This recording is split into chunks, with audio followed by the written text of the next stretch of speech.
Welcome to our YouTube channel.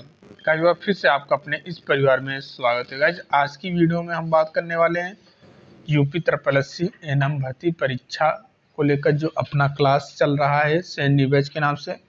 Saini batch में हम इस समय मिडवाइफरी पढ़ रहे हैं। मिडवाइफरी का ये आज का जो टॉपिक रहने वाला है चैप्टर नंबर 4 है। ठीक है, ऑलरेडी हम 2 चैप्टर का डिस्कशन कर चुके हैं। तो ये चैप्टर नंबर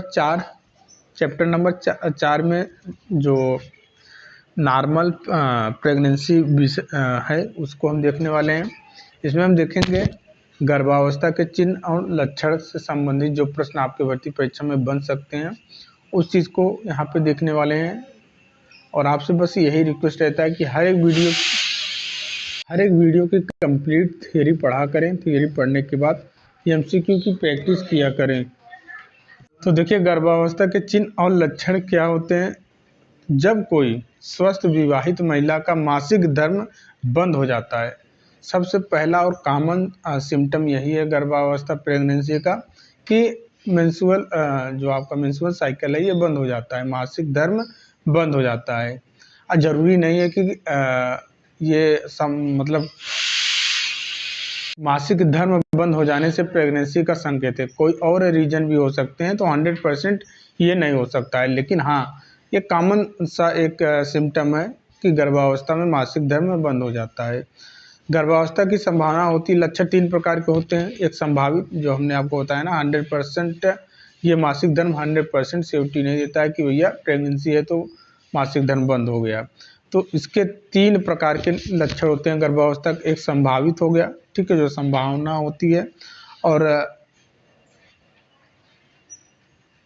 एक संभावित हो गया, दूसरा संभाव्य हो गया, तीसरा सकारात्मक हो गया, पॉजिटिव हो गया।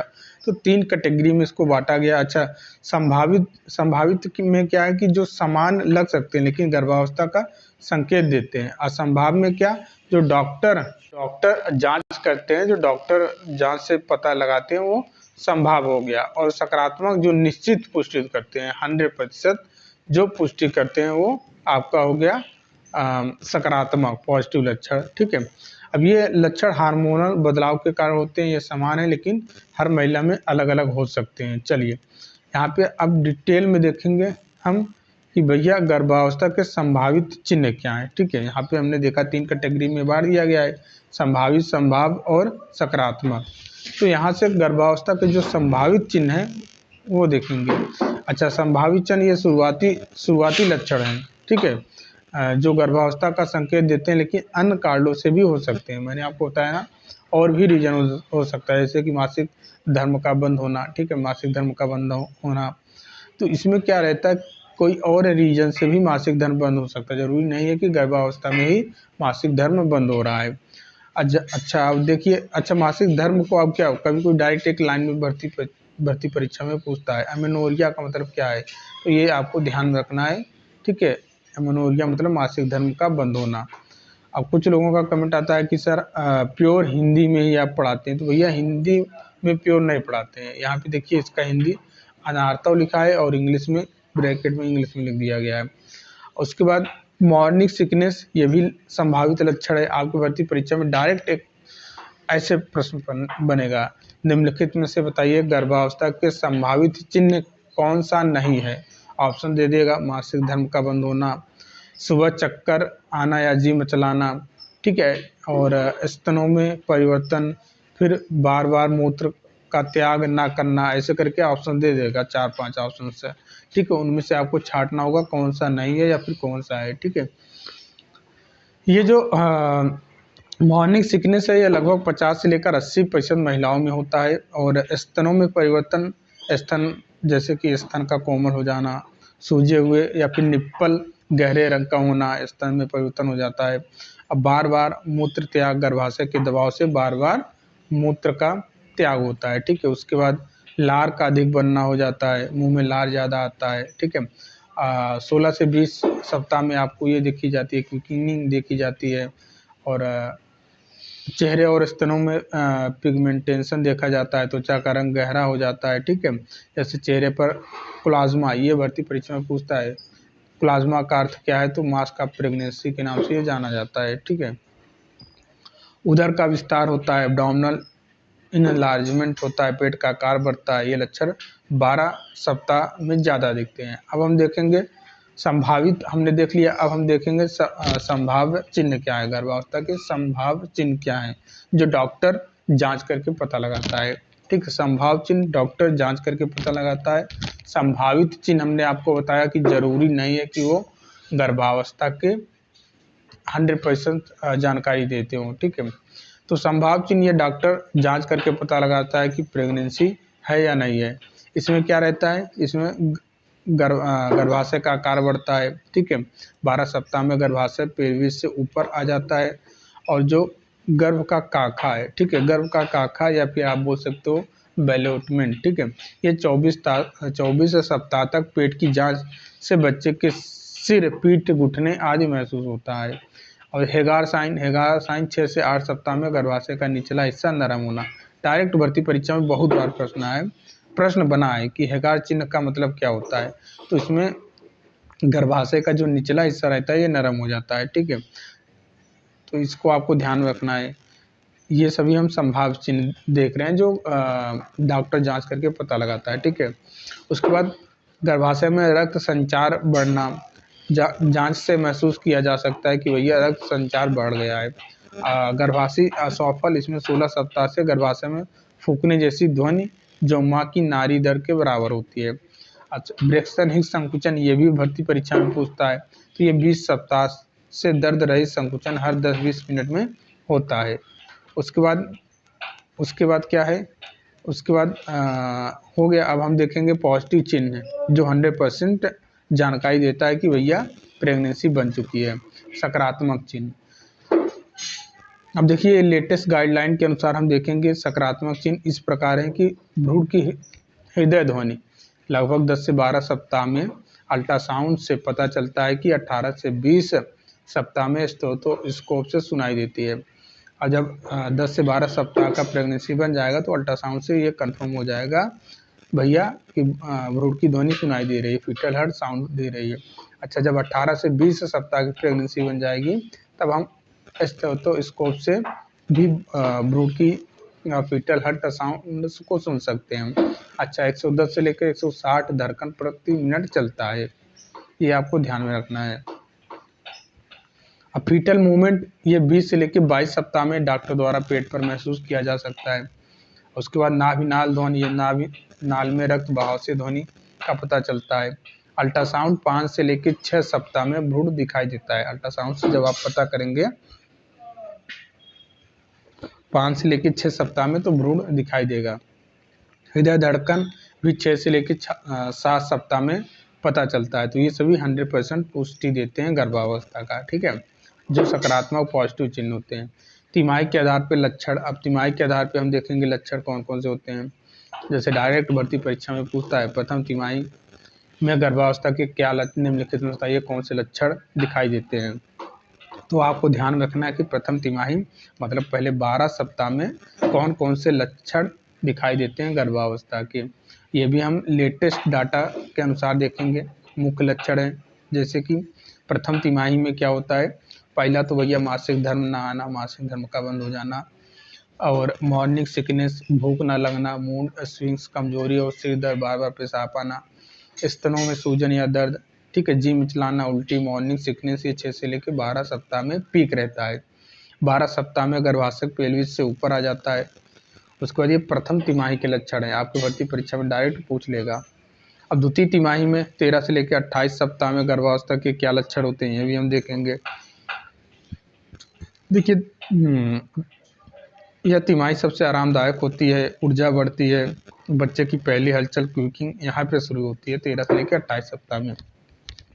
गर्भाशय का आकार बढ़ता है, चेहरे और स्तनों में गहरा रंग पिगमेंटेशन होता है। ठीक है, 24 सप्ताह तक पेट की जांच से बच्चे की पीठ, घुटने आदि महसूस होता है। हेगार चिन्ह का पता चलता है। इसी द्वितीय तिमाही में गर्भाशय का जो निचला हिस्सा होता है ये नरम हो जाता है लगभग 16 से लेकर 20 सप्ताह में।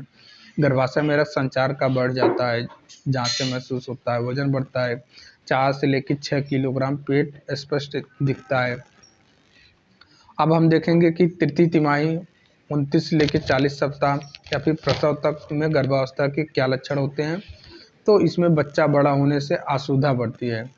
और ये लेटेस्ट डाटा CDS NHS के 2024 के अपडेट के अनुसार पेट का विस्तार और भारीपन 38 सप्ताह में बच्चे का सिर पेल्विस से नीचे आना, जिसको हम लाइटनिंग बोलते हैं, बीच बीच में हल्का दर्द या फिर ब्रेक्सटन हिग्स संकुचन होता है तृतीय तिमाही में।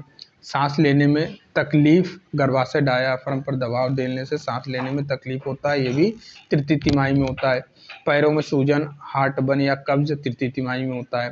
थकान और नींद की समस्या भी तृतीय तिमाही में होता है। वजन बढ़ना 11 से लेके 16 किलोग्राम तक वजन बढ़ जाता है।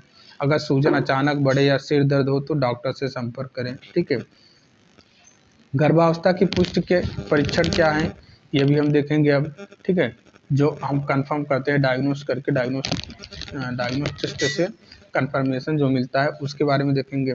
तो गर्भावस्था की पुष्टि के लिए कौन कौन से परीक्षण होते हैं। आजकल संवेदनशील टेस्ट उपलब्ध है जो 2 से लेकर 3 दिन की गर्भावस्था भी पता लग जाता है इससे। जैसे कि ये अपडेट के अनुसार मुख्य परीक्षण हैं, हम देखेंगे कौन कौन से। जैसे कि पहला यूरिन टेस्ट हुआ, हार्मोन प्रेगनेंसी टेस्ट, इसमें क्या रहता है HCG हार्मोन, इसकी उपलब्धता से हमें पता चल जाता है कि भैया प्रेगनेंसी है। हार्मोन की जांच मिस पीरियड के बाद 99% सटीक घर पर कर सकते हैं। जो तमाम प्रकार के किट उपलब्ध है मार्केट में, जैसे कि पेगा न्यूज। ठीक है, इससे जांच का क्या करते हैं, इसमें यूरिन को लेकर एक ड्रॉपलर के माध्यम से उस पर बूंद डालते हैं। तो अच्छा, यूरिन में जो HCG हार्मोन है यही बताता है, यूरिन में पाया जाता है, ब्लड में भी पाया जाता है। HCG हार्मोन यही बताता है कि भैया गर्भावस्था है या नहीं है। अब ब्लड टेस्ट, ये मात्रात्मक जो मात्रा रहता है ब्लड की या फिर जो गुणवत्ता रहती है वो 6 से लेकर 8 दिन में ब्लड से पता चल जाता है, लैब में होता है। ठीक है, अल्ट्रासाउंड से 5 से लेकर 6 सप्ताह में भ्रूण दिखता है। ट्रांसवेंजाइनल अल्ट्रासाउंड से पहले पता चलता है। अन्य में अगर जरूरी हो तो CVS या फिर अम्नियोसेंटेसिस बर्थ डिफेक्ट के लिए जांच किया जाता है। HCG लेवल देखा जाता है, गर्भावस्था में ब्लड और यूरिन दोनों में पाया जाता है ये हार्मोन, और ये 8 से लेकर 11 सप्ताह में पीक पे रहता है ये हार्मोन। ठीक है, गर्भावस्था में शारीरिक परिवर्तन अब हम देखेंगे, गर्भावस्था में क्या क्या शारीरिक में परिवर्तन होते हैं उसके बारे में देखेंगे, ये भी लेटेस्ट डाटा के अनुसार है।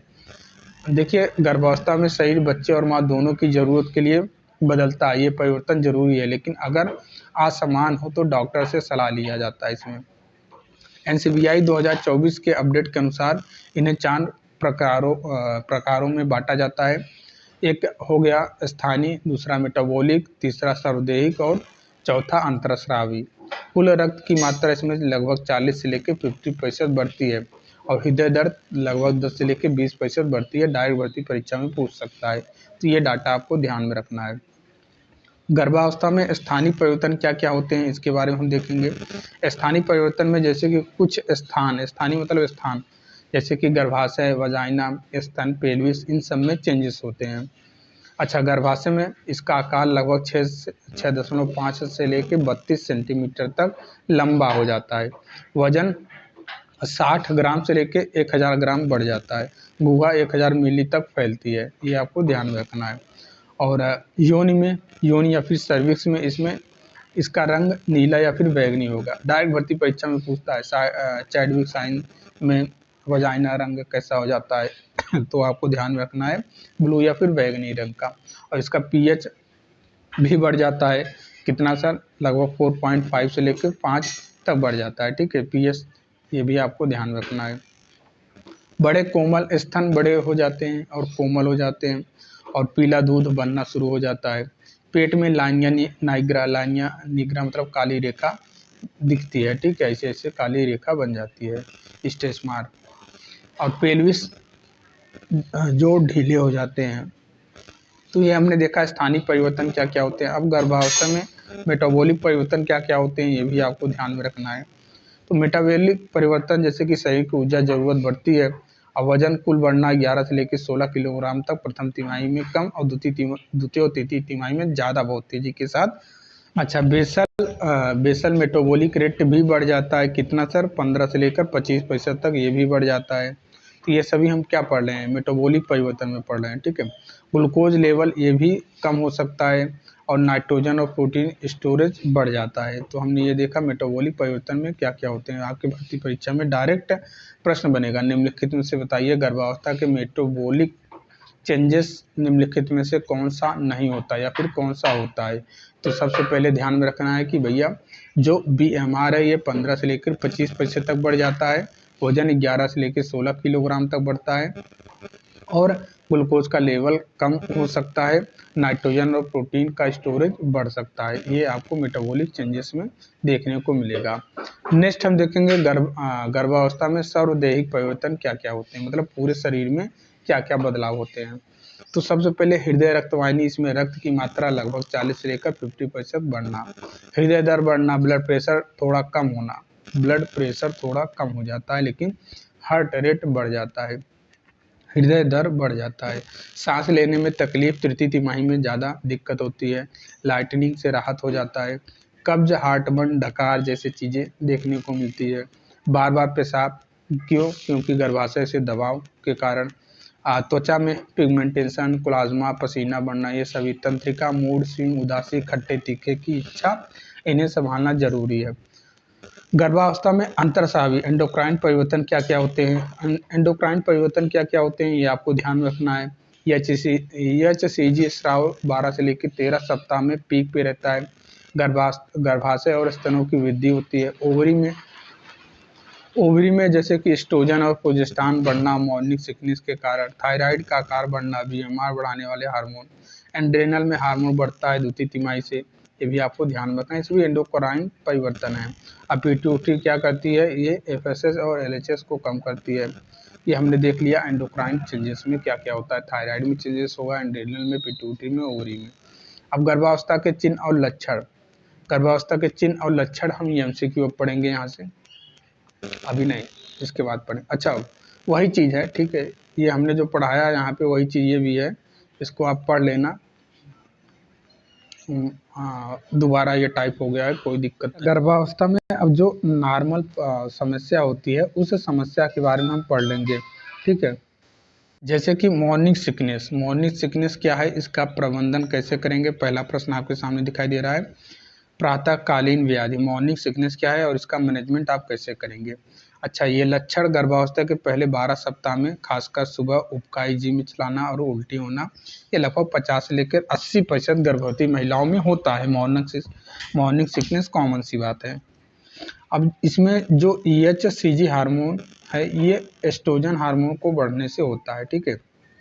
इसका उपचार या फिर मैनेजमेंट कैसे करेंगे? तो रात को सोने से पहले कार्बोहाइड्रेट युक्त भोजन जैसे कि बिस्किट, टोस्ट खाएं। तैली या मसालेदार या फिर भारी भोजन से बचें। सुबह बिस्तर से उठने से पहले गर्म पानी या फिर अदरक की चाय पिएं। हर 2-3 घंटे में हल्का, आसानी से पचने वाले भोजन जैसे कि क्रैकर्स, फल ये लें। खाली पेट ना रहें। अत्यधिक उल्टी होने पर विटामिन B6 25 से लेकर 50 मिलीग्राम रोज या फिर डॉक्टर की सलाह से एंटी एमेटिक दवा लें। तो ये मैनेजमेंट हो गया मॉर्निंग सिकनेस का, ठीक है। हमने लक्षण देखा और हमने मैनेजमेंट देखा, दो चीज़ें हमने देख लिया। मॉर्निंग सिकनेस है, हाइड्रेशन बनाए रखें, पानी, इलेक्ट्रोलाइट युक्त पेय पिएं। गंभीर स्थिति जैसे कि हाइपरमेसेसिस में तुरंत डॉक्टर से संपर्क करना होता है। अब हम देखेंगे हार्ट बर्न, ठीक है। हार्ट बर्न में क्या होता है, इसका प्रबंधन कैसे करेंगे? तो इसमें लक्षण क्या है पहले देखेंगे हार्ट बर्न का। हार्ट बर्न मतलब कि गैस बनने के कारण सीने में जलन, ठीक है। यह गर्भाशय के बढ़ने से पेट पर दबाव बढ़ता है जिससे अमाशिक अम्ल भोजन नली में आता है, छाती में जलन, हार्ट बर्न होती है। प्रोजेस्टेरॉन के कारण भोजन नली का जो स्फिंक्टर है ये ढीला पड़ जाता है, ठीक है। ये हमने लक्षण देखा। उपचार कैसे करेंगे? तैली या फिर मसालेदार या फिर भारी भोजन से बचेंगे। हल्का, आसानी से पचने वाला भोजन जैसे कि दलिया, उबली सब्जियां, ये सभी खाएंगे। भोजन के तुरंत बाद, ठीक है, लेटे नहीं, 2-3 घंटे इंतजार करें। बिस्तर का सिरहाना 15 से लेकर 30 सेंटीमीटर ऊंचा रखें, अतिरिक्त तकिया लगाएं, डॉक्टर की सलाह से एंटासिड जैसे कि कैल्शियम आधारित ये सब चीजें लेना होता है। देखेंगे गर्भावस्था में जो कब्ज होता है इसके कारण और मैनेजमेंट क्या है। तो कब्ज प्रोजेस्टेरॉन हार्मोन आंतों की गतिशीलता को कम करता है जिसके कारण कब्ज बनती है। गर्भाशय आंतों पर दबाव डालता है। आयरन सप्लीमेंट भी कब्ज के कारण हो सकते हैं। उपचार कैसे करेंगे? फाइबर युक्त जैसे कि फल हुआ, सब्जियां हुआ, सलाद हुआ, इन सब चीज़ों को खाना होता है। रोजाना 2-3 लीटर पानी अधिक पिएं, ठीक है। नियमित हल्का व्यायाम जैसे कि टहलना, ये सभी चीज़ें करना होता है। मल त्याग की स्वस्थ आदत बनाएं, निश्चित समय पर शौच जाएं। गंभीर कब्ज में डॉक्टर की सलाह से हल्का लैक्टोसेटिव जैसे कि लैक्टोलोज होता है ना, सिरप होता है, उसको पीना होता है। एनीमिया या फिर सुपोजिटरी का उपयोग ना करें क्योंकि गर्भाशय में ये असुरक्षित हो सकते हैं।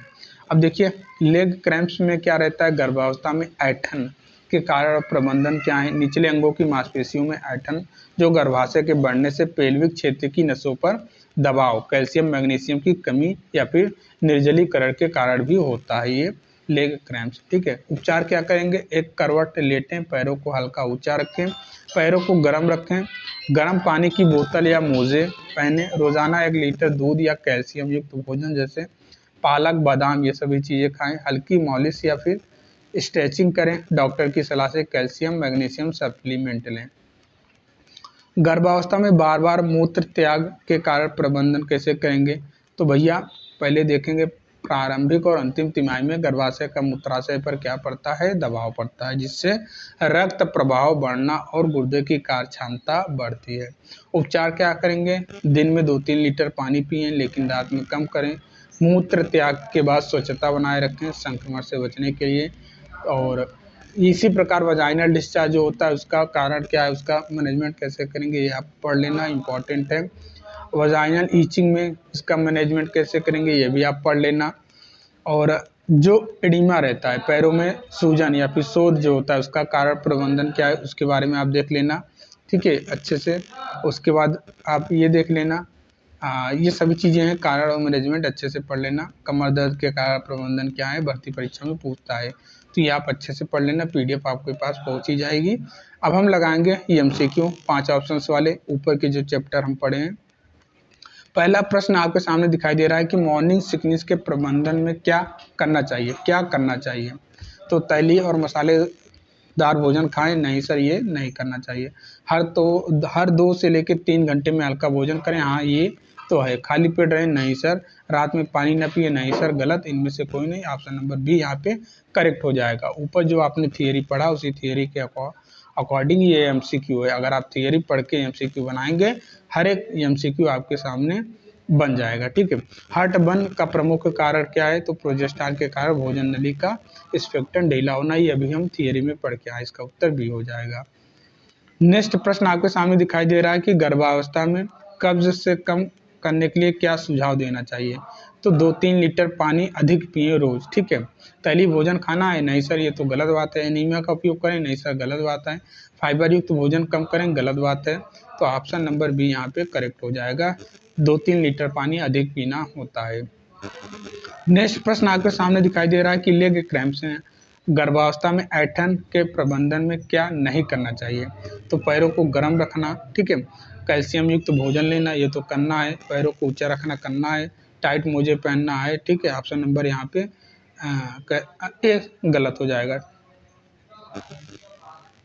नहीं, यहाँ पे पैरों को गर्म रखना होता है, ठीक है।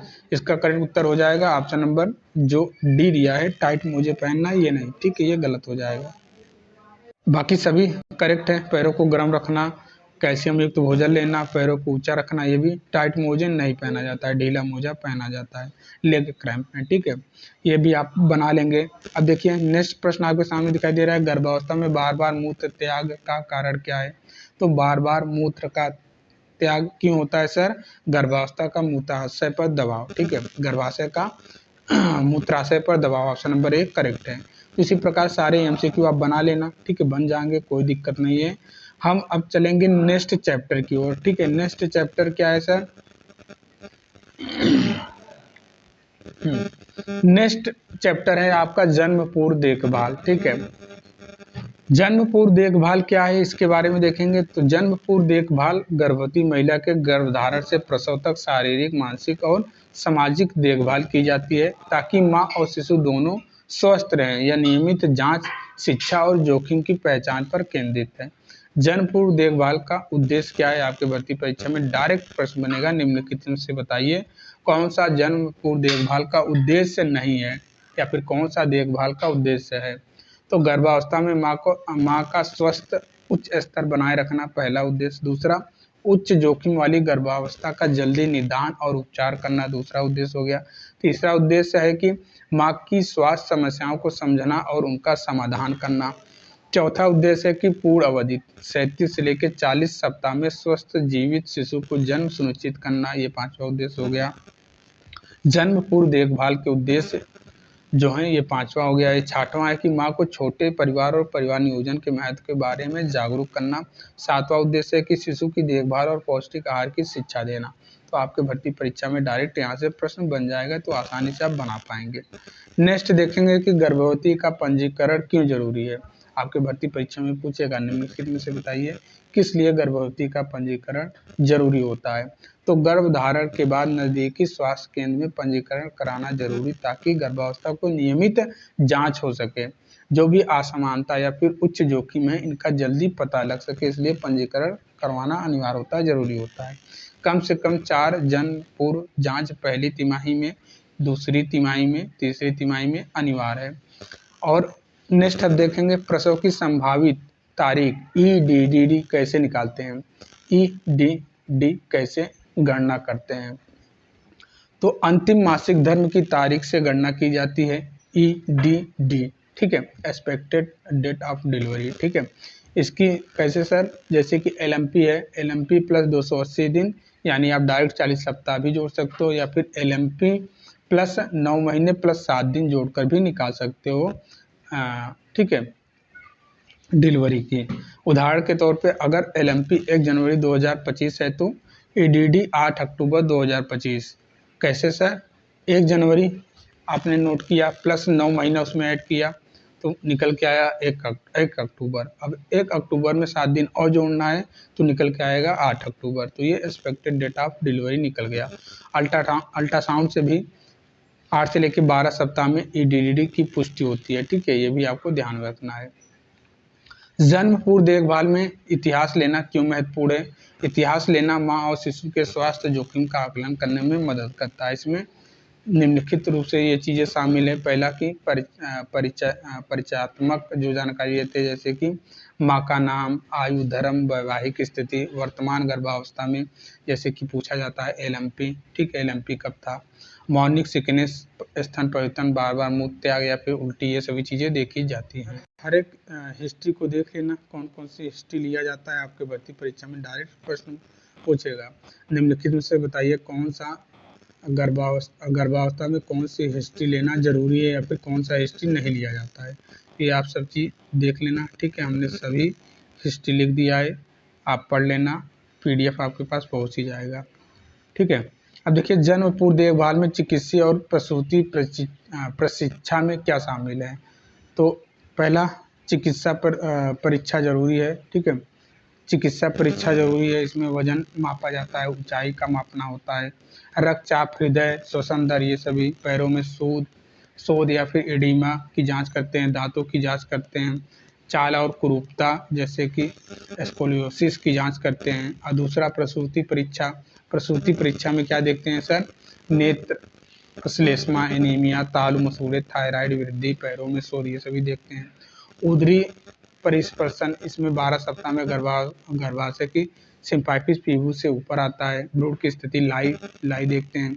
प्रेजेंटेशन अवस्था, पोजीशन देखते हैं। गर्भ की संख्या देखते हैं। एमनियोटिक द्रव की मात्रा देखते हैं। ये सभी चीज़ें हो गया प्रसूति परीक्षा में। उसके बाद हम देखेंगे परिश्रवण में, इसमें क्या देखेंगे, इसमें देखेंगे भ्रूण की हृदय ध्वनि 110 से लेकर 160 धड़कन प्रति मिनट चल रही है कि नहीं।